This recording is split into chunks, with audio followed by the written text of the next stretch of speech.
Welcome to Next Step Advisor. New Zealand diploma in electronic engineering කරන ඇත්තටම lab එකට.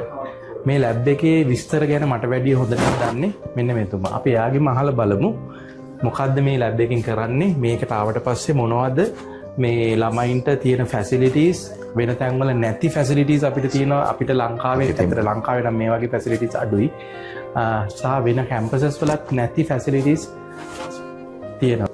මේක ඇත්තටම ඉලෙක්ට්‍රොනික් ලැබ් එකක් IC international college of Auckland ආයතනයේ ඇත්තටම ප්‍රසිද්ධ ඉන්ජිනියරිං ස්ටඩීස් වලට. එතකොට අපි 2001 ඉඳලා එස්ටැබ්ලිෂ් වෙච්ච PT නැත්නම් ප්‍රයිවට් ට්‍රේනින් එස්ටැබ්ලිෂ්මන්ට් ගණයට අයත් වෙන ඉන්ස්ටිටියුට් එකක්. එතකොට ඉන්ජිනියරිං ෆැකල්ටි එක විතරක් අපේ අවුරුදු 15කට වඩා පරණයි. එතකොට දැන් ඉස්සර අපේ කොලෙජ් එකේ horticulture, business and engineering IT faculty හතරම තිබුණට දැන් අපි ස්පෙෂලයිස් වෙලා ඉන්නේ ඉන්ජිනියරිං වලට. එතකොට මේ ලැබ්ස් වල තමයි ළමයි ඇත්තටම ප්‍රැක්ටිකලි ඉගෙන ගන්න. වෙන බිස්නස් කෝසස් වල වගේ නෙවෙයි. අපි ගාවට එන ළමයි මැක්සිමම් අපි මේ ක්ලාස් රූම් එකට දාන්නේ ළමයි 25යි. මොකද මේක සම්පූර්ණයෙන්ම practical base lab base environment එකක්. ළමයි මේ වෙල්ලා මේකේ ඉන්න ප්‍රොෆෙසර්ස්ලාත් එක්ක නැත්නම් ඔක්කොම අපේ ලෙක්චරර්ස්ලා PhD හෝල්ඩර්ස්ලා ඒගොල්ලොත් එක්ක එකට වැඩ කරනවා. මේ ඔක්කොම ප්‍රැක්ටිකල් වර්ක් ස්ටේෂන්ස් මේවා ඒ ළමයිට වැඩ කරන්න තියෙන ප්‍රැක්ටිකල් එන්වයරන්මන්ට් එකත් එක්ක ඒගොල්ලන්ට ඇති වෙන්න අවශ්‍ය උපකරණ, ඒ අවශ්‍ය කම්ප්ලයන්සස් වලට අරගෙන ඇති වෙන්න අපි ගාව තියෙනවා මේ ලැබ්ස්. හැම මාස 3න් 3ටම නිව්සීලන්ත ඉන්ජිනියරිං ඇසෝසියේෂන් එකෙන් ගවන් වෙන්නේ. ඒවා ඒගොල්ලෝ කම්ප්ලයින්ස් කරනවා, ඒවල චෙක් කරනවා. ඉතින් ඒකයි මම කියන්නේ මේ ඕනම ළමයෙකුට පටන් ගන්න පුළුවන් මේවා බිගිනර්ස් ප්‍රෝග්‍රෑම්ස්. ඒ කියන්නේ ඕනම ඩිෆරන්ට් ප්‍රෝග්‍රෑම් සෙටප් එකක ඉඳලා තමන්ගේ කැරියර් එක වෙනස් කරගන්න ඕන නම් ඉංජිනේර කෙනෙක් විදිහට, ඉලෙක්ට්‍රොනික ඉංජිනේර කෙනෙක් විදිහට මේ ප්‍රෝග්‍රෑම් එක ඉතාමත් වැදගත්. මේ ප්‍රෝග්‍රෑම් එකට පුළුවන් ඩිෆරන්ට් යනවා. ඒ කියන්නේ වෙන ප්‍රෝග්‍රෑම් එකක් කරපු කැරියර් චේන්ජ් කරන්න පුළුවන් ප්‍රෝග්‍රෑම් එකක් කරන්න පුළුවන්. දැන් සාමාන්‍යයෙන් අයිඩියලි O level pass ළමයෙකුට මේකට ඇතුල් වෙන්න පුළුවන්. එයා O level subjects 6ම pass නම් mathematics, science ඒව ඔක්කොමත් එක්කම pass නම් ඒ ළමයට මේ ප්‍රෝග්‍රෑම් එකට එලිජිබිලිටි අනුව එන්න පුළුවන්. හැබැයි අපි හිතමු යම්කිසි ළමයෙක් ඉන්නවා, අපි හිතමු එයා මොකක් හරි ඩිප්ලෝමා එකක් ඩිග්‍රියක් කරලා තියෙන වෙන ස්ට්‍රෑන්ඩ් එක. නමුත් එයාට පස්සේ කාලෙක ඇත්තටම අවශ්‍යතාවයක් වෙලා දෙනවා. එයා වැඩ කරන එන්වයරන්මන්ට් එකක එක්ක එයා ඉලෙක්ට්‍රොනික කම්පැනි එක වැඩ කරනවා. එහෙම වැඩ කරලා එයාට ඇත්තටම ආසාවක් ඇතිවෙනවා. එයාට මේක ටෙක්නිකල් දැනුම ගන්න ඕනේ කියලා මේ ඉලෙක්ට්‍රොනික්ස් වල. ඒ වගේ අයට නම් මේ ප්‍රෝග්‍රෑම් එක පටන් ගන්න පුළුවන්. මේක ලෙවල් 6 ප්‍රෝග්‍රෑම් එකක් හින්දා ලෙවල් 5 6 ප්‍රෝග්‍රෑම් එකක් හින්දා මේ ප්‍රෝග්‍රෑම් එකට එන්ට්‍රි එකක් විදිහට ඇතුල් වෙන්න පුළුවන් ඕනම ළමයෙකුට. ඉතින් ඒකට අවශ්‍ය ෆැසිලිටි එක අපි හදලා තියෙනවා. ඉතින් ඒ ළමයින්ටත් ඇත්තටම ඉංජිනේරිං මැතමැටික්ස් කියන එක තමයි ගොඩක් බය වෙන්නේ. මේක ලංකාවේ වගේ නා හයර් මැතමැටික්ස් වලට යන්න වෙනවා මෙහෙමයි කියලා නෑ. ඒක සබ්ජෙක්ට් එකක්, බේසික් මැතමැටික්ස් නේ. ඒක ඉංජිනේරිං මැතමැටික්ස් අපි උගන්වනවා. නමුත් ඒකට අවශ්‍ය ඒ අවශ්‍ය මේ මැතමැටික්ස් නොලෙජ් එක මෙතනින්ම දෙනවා. කියන්නේ යාට මේ ලොකු මැතමැටික්ස් වල බය වෙන්න අවශ්‍ය නෑ. මේ ප්‍රෝග්‍රෑම් මේ ප්‍රෝග්‍රෑම් එකට ඕනෙම කෙනෙකුට පටන් අරගන්න පුළුවන්, සක්සස් වෙන්න පුළුවන් ප්‍රෝග්‍රෑම් එකක්. එහෙම මොකද මේක ප්‍රැක්ටිකල් බේස්. මේගොල්ලෝ ප්‍රොජෙක්ට්ස් කරන්නේ, මේගොල්ලෝ මෙතන කරන ඔක්කොම මේවා ප්‍රායෝගික ක්‍රියාකාරකම්. ඊට අමතරව මේ ප්‍රෝග්‍රෑම් එකේ ඉන්න සෑම ශිෂ්‍යයෙක්ටම ඉන්ඩස්ට්‍රි එකේ තියෙන ලොකු කම්පැනිස්, ෆිෂ් ඇන්ඩ් පිකල්, එතකොට රොකට් ලැබ්ස්, ඒ වගේ ආයතන තමයි ඉලෙක්ට්‍රොනික ආයතනයේ ජයන්ට්ලා. එතකොට අපි තව විශාල ආයතන තියෙනවා. අපි මේ වගේ ආයතන වලට දාන්න කියන්නේ මම කියන ආයතන කියන්නේ ඒ මෙනි ආයතනත් එක්ක වැඩ කරන්න අවශ්‍ය වෙනම සෙක්ටර් එකක් තියෙනවා. අපි ඉන්ඩස්ට්‍රි පාත්වේ සෙක්ටර් එක කියලා. උතන ඒ අපේ ඉන්ඩස්ට්‍රි පාත්වේ මැනේජර් ඒ ආයතනත් එක්ක MOU සයින් කරන්න ගිහිල්ලා ඒ ළමයිට ජොබ් ඔපචුනිටි එක හදලා දෙනවා. හැබැයි ඒක රැකියාව ඔපචුනිටි නෙවෙයි. ඒගොල්ලෝ වැඩ කරන්නේ මේ ෆයිල් ස්ටඩි. මේගොල්ලෝ මේ ඉගෙන ගන්න අතර ගිහිල්ලා ඒ වගේ එක්ස්පීරියන්ස් ගන්න. ගොඩාක් කරලා එක වොලන්ටරි බේස්.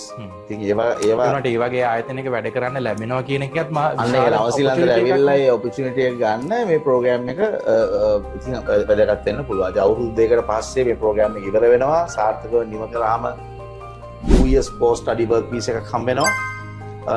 ඊට අමතරව මේක ටයර් 1 ග්‍රීන් ලිස්ට් එකේ තියෙන්නේ. ඉතින් එතකොට මේ රෙසිඩෙන්සි පාත් එකකට යන්න කෙලින්ම රෙසිඩෙන්සි යන්න පාත් එකක් තියෙනවා. අද ඔයගලන්ට ලයිසන්ස් ඉමිග්‍රේෂන් ඇඩ්වයිසර්ස්ලා ඉන්න ආයතනයක් හින්දා ළමයෙක් ගයිඩ් කරන්න පුළුවන්.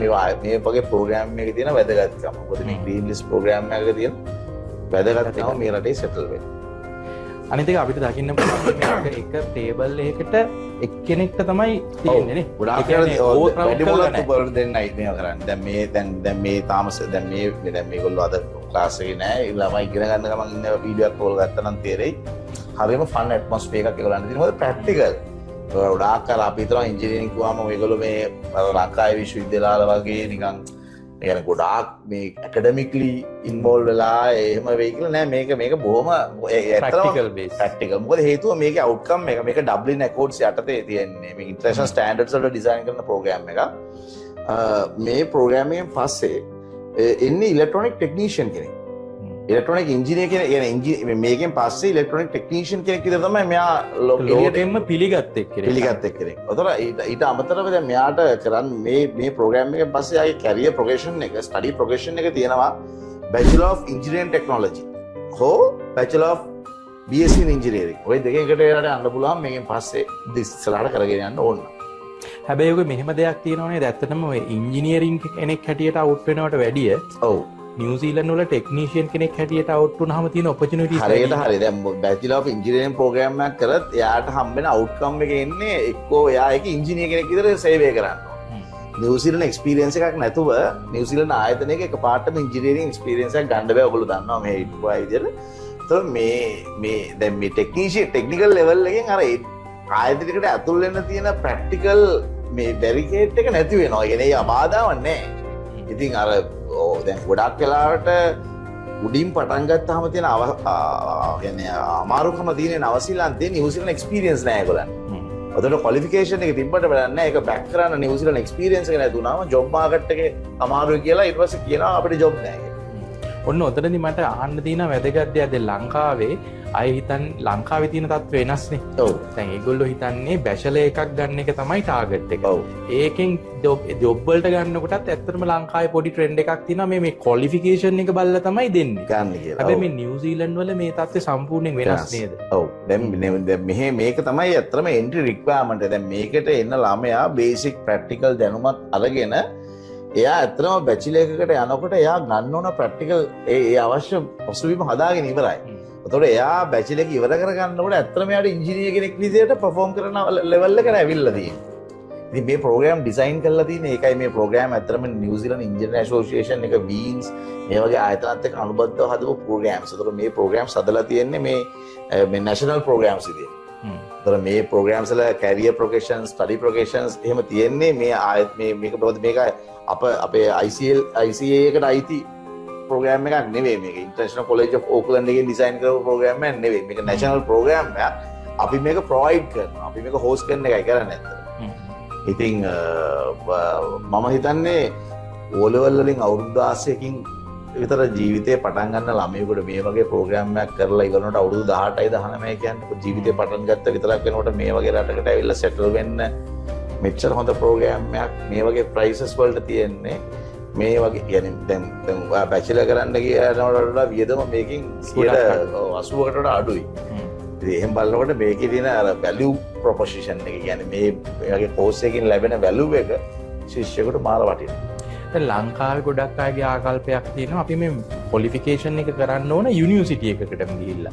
මොකද ඒක වෙලා තියෙන්නේ ඇත්තටම ලංකාවේ තියෙන අධ්‍යාපනික ආයතනවල තත්ත්වය සහ කෝසස් වල තියෙන ක්වොලිටි එකත් එක්කනේ මිනිස්සුන්ගේ මෙහෙම ආකල්පයක් ඇවිත් තියෙන. හැබැයි ඔක නිව්සීලන්ඩ් එකේ වල එහෙම නෙවෙයිනේ. ඔව්. දැන් මේ ක්වොලිෆිකේෂන් එක අපි කොහොමත් නිව්සීලන්ඩ් ක්වොලිෆිකේෂන් ඔතොරිටි එකෙන් අප්‍රූව්ඩ් ආයතන විතරයි මෙහෙම ඉන්ටර්නැෂනල් ස්ටුඩන්ට්ස්ලා ගෙනල්ලා උගන්වන්න පුළුවන්. ඉතින් අපේ ඩබ්ලින් කෝඩ් එකේ ඇක්‍රෙඩිටඩ් ප්‍රෝග්‍රෑම් එක. මේ ප්‍රෝග්‍රෑම් එක කොහොමද ඩබ්ලින් කෝඩ්ස් එකද සාමාන්‍යයෙන් මම ඒකත් කියන්න දැන් ප්‍රෝග්‍රෑම්ස් දැන් ඔය දැන් මේක ටෙක්නීෂියන් කියන يعني බැචලර් ඩිප්ලෝමා ප්‍රෝග්‍රෑම්ස් ඉන්නේ ඩබ්ලින් කෝඩ්ස් වලට. බැචලර් ඔෆ් ඉන්ජිනියරින් ටෙක්නොලොජි අපි ලංකාවේ කියන්නේ BTech කියලා. මෙහෙ කියන්නේ BEng Tech කියලා. ඒ ප්‍රෝග්‍රෑම් එක කියන්නේ සිඩ්නි කෝඩ් එක. ඒතර බැචලර් BSc ඉන්ජිනියරින් කියන එක මෙහෙ යන වොෂින්ටන් කෝඩ්. ඉතින් මෙහෙ මේ ප්‍රෝග්‍රෑම් හදලා තියෙන ඉන්ටර්නැෂනල් ස්ටෑන්ඩඩ්ස් එක්ක. මේක ලෝකල් මේ නිව්සීලන්ඩ් ස්ටෑන්ඩඩ්ස් විතර නෙවෙයි. එතකොට මේවා මේ ප්‍රෝග්‍රෑම් එක කරාම දැන් මේ ප්‍රෝග්‍රෑම් එකට එන ස්ටුඩන්ට්ස්ලාට නිව්සීලන්ඩ් ඉන්ජිනියර් ඇසෝසියේෂන් මෙම්බර්ෂිප් එක හම්බ වෙනවා ස්ටුඩන්ට් මෙම්බර්ෂිප්. ඒතර ඒගොල්ලෝ යන්නේ මේ පාත් එක මේ නිව්සීලන්ඩ් ඉන්ජිනියරින් කියන මේ කියන්නේ ටෝටල් ගැමුට් ඔෆ් ඒකට ඒගොල්ලන්ගේ සම්පූර්ණ ඇක්සස් එක හම්බ වෙනවා මේ ප්‍රෝග්‍රෑම්ස් වලට. තොට ඒගොලන්ට ප්‍රක්ටිකලි මේකට ඇවිල්ලා මේ මුල බීම ගැන අපිතන පාල බීම ඉදම්ම හරිටම පටන් ගන්නකොට මේ මාකට් එක ඒගොලන්ට යන්න පුලන් දුර වැඩි තොට මේ ප්‍රෝග්‍රම් කොහම ඩිසයින් කල තියන මේ රට තින අවශ්‍යතාවයක් ො මේක සාමක ඒක මගේ මේක නිවසිලන් ඩිප්ලෝම මේක එනිසට දී කියල ගැන නිවසිලන් ඩිප්ලෝමයින් ඉංජිනීරී මේක නික එක් මාහරික ආයතනයකට අයිති කොලිෆිකේෂන් නෙවේ එක ඩිලිව කරන එක ආයතනයක් පමණයි මේක සමහර ප්‍රෝග්‍රම්සල් එක්සෑම්ස් තියන එක නැශනල් එක්සෑම්ස් ඒක සබ්ජෙක්් එකක් දෙකක් තියෙන අනිත්‍ය ඔක්කොම ප්‍රක්ටිකල් බේස් ඒවා අපිට අපිට වගේ පොලිටෙක්නික් වලටත් එකයි අපිටත් එකයි කාටත් එකයි දැන් වාකිවේ ප්‍රශ්නයට දැන් මේ ප්‍රයිවට් ට්‍රේනින් එස්ටැබ්ලිෂ්මන්ට් නැත්නම් ලංකාවේ භාෂාවෙන් කියනවා කොලේජස් කියන එක ප්‍රයිවට් ඉන්ස්ටිටියුට්ස් ඉතින් ප්‍රයිවට් ඉන්ස්ටිටියුට්ස් එකට බලනකොට බලන්න කොච්චර කාලයක් මේ මාකට් එකේ හිටපු අයද කියලා. දැන් අපි අවුරුදු 25ක් මේ මාකට් එකේ 2021 එස්ටැබ්ලිෂ් කරලා තියෙනවා. ඉන්ජිනියරිං ස්ටඩීස් වලට කොච්චර පළපුරුද්දක් තියෙනවද කියලා. ඒතර අපි අවුරුදු 15 ෆැකල්ටි එක දුවනවා ඉන්ජිනියරිං වලට විතරක්. අපේ එතකොට මේ ඉලෙක්ට්‍රොනික් ඉලෙක්ට්‍රිකල් කියන පැත්තට අපි ගොඩක් ස්පෙෂලයිස්. ඊට අමතරව අපිට සිවිල් ඉන්ජිනියරිං තියෙනවා, මැකැනිකල් ඉන්ජිනියරිං තියෙනවා. නමුත් මේ ප්‍රෝග්‍රෑම් එක අපි මේ කතා කරන ප්‍රෝග්‍රෑම් එක ඉලෙක්ට්‍රිකල් and ඉලෙක්ට්‍රොනික්ස් වලට තමයි ස්පෙෂල්. ඉතින් ඉස්සරහට තව අලුත් ප්‍රෝග්‍රෑම්ස් එන්න තියෙනවා. ඉතින් අපේ ආයතනයට එන්න කියලා මම හැමෝටම විවෘතව ආරාධනා කරනවා. මමත් ලාංකිකයෙක්. මම හිතන්නේ මේ ඉන්ඩස්ට්‍රි එකේ ලංකාවේ අයත් බොහොම අඩුයි. ඔතන මට ඒ අවස්ථාව එකම ලාංකිකයා විශ්වවිද්‍යාලවල මේ සම්බන්ධව මේ සෙක්ෂන් එකේ වැඩ කරන.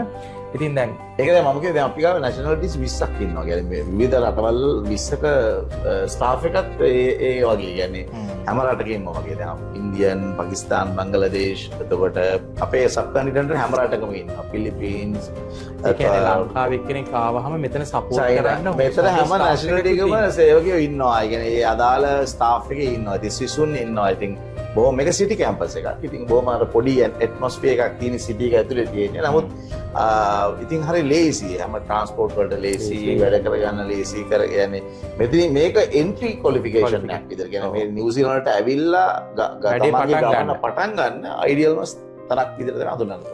ඔව් අනික් එක මෙතන කෝස් එකේ ෆී එකත් ගොඩාක්ම අෆෝඩබල් අඩුයි. ලංකාවේ ඉන්න අයට දැන් තියෙන තව ප්‍රශ්නයක් තමයි මේක මගේ කීප දෙනෙක්ම ළමයි අහලා තියෙනවා. දැන් මේ නිව්සීලන්ඩ් වල තියෙන සමහර ආයතන වැහුණට පස්සේ හදි සමහරලාට මොනවා හරි ප්‍රශ්නින්ද වැහෙන්න පුළුවන්.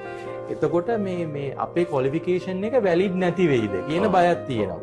ඒක ලංකාවේ වෙනවනේ ඕක. ඇත්තට මේක නිව්සීලන්ඩ් ක්වොලිෆිකේෂන්. නිව්සීලන්ඩ් මේක ඉනිසෙට් කියන්නේ නිව්සීලන්ඩ් ඩිප්ලෝමා ඉන් ඉන්ජිනියරිං කියන ක්වොලිෆිකේෂන් එක අපේ ආයතන විතරක් නෙවෙයි. සමහර පොලිටෙක්නික් වල තියෙනවා, සමහර PT වල තියෙනවා. ඉතින් මේක මේ ආයතනයෙන් දෙන ක්වොලිෆිකේෂන් එකක් නෙවෙයි. මේක නැෂනල් ක්වොලිෆිකේෂන් එකක්. ඉතින් ඒ සර්ටිෆිකේට් එක වැලිඩ් හැමදාම වැලිඩ්. ඉතින් අපේ ආයතනයේ අවුරුදු 25ක් දැන් මේක ඉන්න හොඳ ප්‍රශ්නයක්. මොකද කොවිඩ් කාලේ ඔය ප්‍රශ්නේ ඇත්තටම ආවේ කොවිඩ් කාලේ ගොඩාක් ප්‍රයිවට් කොලෙජස් වැහුණා ඒ විශ්වවිද්‍යාලත් එක්ක. අපි බොහොම සාර්ථකව සර්ව් වෙච්ච ආයතන ඒ කාල පරිච්ඡේදය ඇතුළත. ඉතින් මම දකින්නේ මේකට එන්න ප්‍රධාන කාරණා කීපයක් තියෙනවා. එකක් තමයි අපේ එන්ට්‍රි ක්වොලිෆිකේෂන් එක හරි ෆ්ලෙක්සිබල්.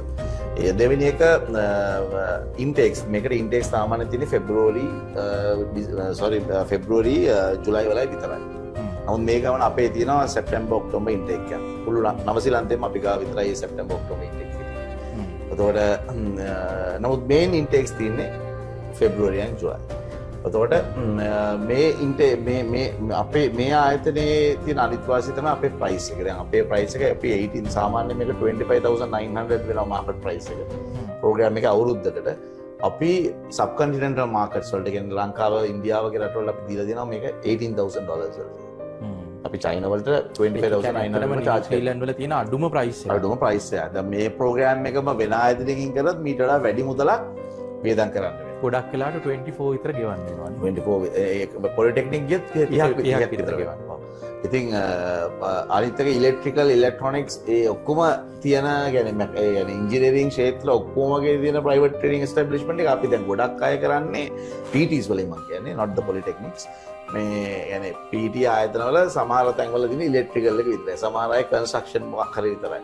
දැන් අපි එහෙම නෙමෙයි. අපි සිවිල් ඉලෙක්ට්‍රිකල් මෙකැනිකල් ඔක්කොම ඉන්ජිනියරිං හැම ස්ටෑන්ඩ් එකක්ම අපේ තියෙනවා. ඉතින් දැන් ළමයිට ඉන්ඩිවිජුවලයිස් කියන්නේ පර්සනල් සර්විස් එකක් අපි දෙනවා. මොකද හේතුව අපි පුළුවන් තරම් බලනවා අපේ එම්ප්ලොයිමන්ට් රේට් එක හයි තියාගන්න.